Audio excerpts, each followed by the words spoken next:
దీంట్లో ఇంకో క్వశ్చన్ చూడండి ఇక్కడ 6th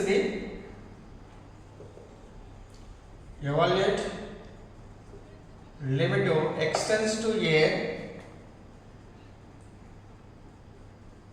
tan x minus a by x square minus a square. tan x minus a by దీనిలాగా ఉంది formula కూడా, దీనిలాగా ఉంది క్వశ్చన్ కూడా.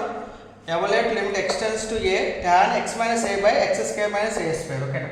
సో లెసన్ గివెన్ రాసుకుందాం. Given limit x tends to a tan x minus a by x square minus a square is equal to limit ఎంత ఏ కదా, ఏ substitute చేద్దామా? ఓకేనా? ఎంత ఇది? tan a minus a by a square minus a square, a minus a by a square minus a square. ఎంత ఇది? tan 0 by 0 కదా. tan 0 ఎంత? 0 0 0 by 0 ఎంత? నాట్ డిఫైన్డ్ కదా. tan 0 ఎంత?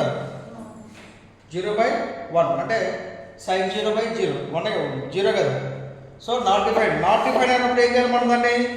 నాట్ డిఫైన్డ్ అంటే ఇది, నాట్ డిఫైన్డ్ అంటే ఏం చేద్దాన్ని? ఫ్యాక్టరైజేషన్లో రాయొచ్చు, లేదంటే రేషనలైజ్ చేయొచ్చు, లేదంటే దీని ఒక పర్టికులర్ ఫార్ములా ద్వారా మనం అబ్జర్వేషన్ చేయొచ్చు. ఓకేనా?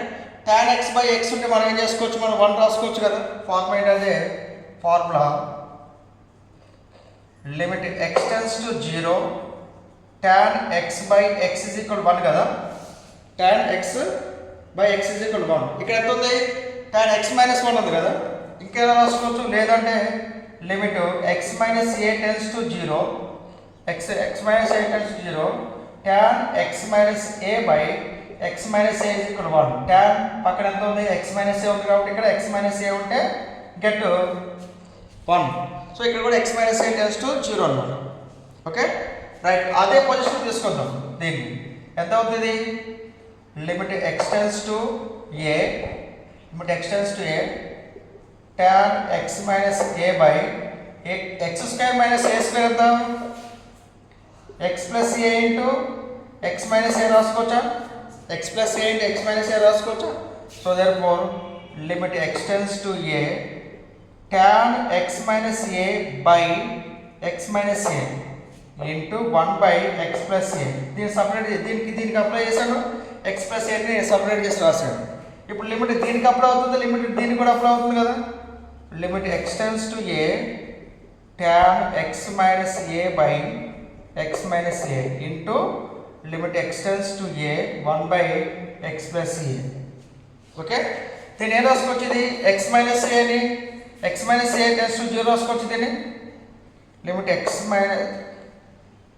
minus a tends to 0 tan x minus a by x minus a into limit value substitute చేద్దాం. x is equal to a కాబట్టి 1 by a plus a.